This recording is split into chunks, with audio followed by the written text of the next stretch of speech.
Okay guys, so what we've got here is the DeWalt DW788 scroll saw. Okay, for you guys that are out there using this is probably DeWalt's most popular model, their 20-inch scroll saw. This particular model happens to be a Type 2. I believe they have a Type 1, and I think even a Type 3. Double check me on that. But I don't think it matters. This tip is going to apply to all of you. Now the problem I had was one day I came out to my shop. I have no idea what happened.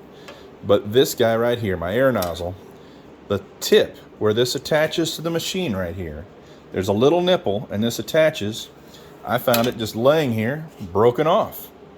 I don't know how it happened, but I thought, well, I just pulled that end piece off and thought I could snap it back on there, and I tried and I could not get this back on.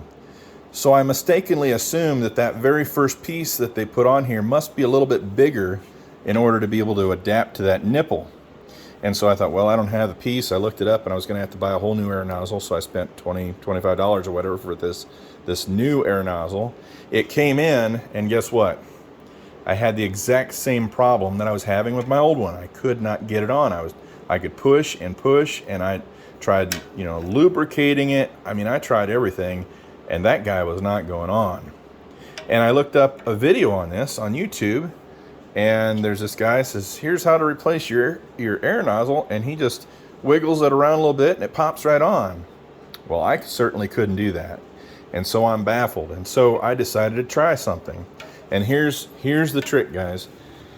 Right here, I happen to have a power stripper, a heat gun, but I suppose a torch, or maybe even your wife's hairdryer, I don't know, but just maybe even dip it in boiling water.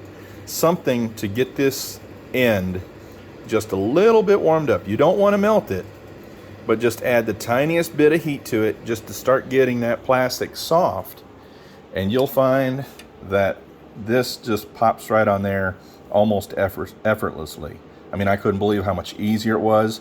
Then you just leave it sit still, let this plastic harden again, and you'll be good as new. So I wanted to post this video out there for you real quick to save somebody else from pulling their hair out and buying two parts like I did. If you're having trouble installing your air hose, or if yours breaks off, just remove that first link, heat this up, pop it on, you're back in place, or back in business. If you want to take this off, you just put yourself a little screwdriver in here, and this will just pop right off. There's not really anything but friction and tension holding it on. But anyway, wanted to see if I could save some of you guys some headaches. So hopefully this was helpful to you. Until next time, guys, thanks.